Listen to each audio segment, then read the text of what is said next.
আপনাদের দেখাবো যে এই এসএমপিএস পাওয়ারগুলো বেসিক্যালি আপনি কিভাবে ট্রাই করবেন আর কি। এটা যে সমস্যাগুলো হয়েছে কিভাবে ট্রাই করবেন, ওইরকম একটা সার্কিটই নষ্ট সার্কিট আপনাদের রিপেয়ারিং করে দেখাচ্ছি আর কি। এই সার্কিটগুলো সচরাচর যেমন দেখা যাচ্ছে যে এই যে এটার আইসিটা নষ্ট হয়ে গেছে গা, তারপর কিছু মাপজাপের ব্যাপার আছে, আমি আপনাকে দেখাচ্ছি আর কি।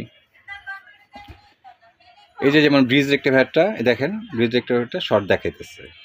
এই শর্ট দেখানোর কারণ হইতেছে আইসিটা যেহেতু শর্ট হয়ে গেছে গা, ওই রেক্টিফায়ারটার উপরে লোড পড়ে রেক্টিফায়ারটাও শর্ট হয়ে গেছে গা। তারপরে এই যে যেমন অসিলেশন কয়েল যেটা, এই কয়েলটারও প্রাইমারি সেকশনটা কেটে গেছে গা। এই যে এই সেটটা ঠিক আছে, এই সেটটা কেটে গেছে গা। একটা ফিউজ আছে, ফিউজটাও স্বাভাবিকভাবেই কেটে গেছে গা। হ্যাঁ, তাহলে বেসিক্যালি হচ্ছে দেখা যাইতেছে আইসি, ফিউজ, অসিলেশন কয়েল আর ব্রিজ রেক্টিফায়ার, এই চারটা পার্টসই নষ্ট হয়ে গেছে গা।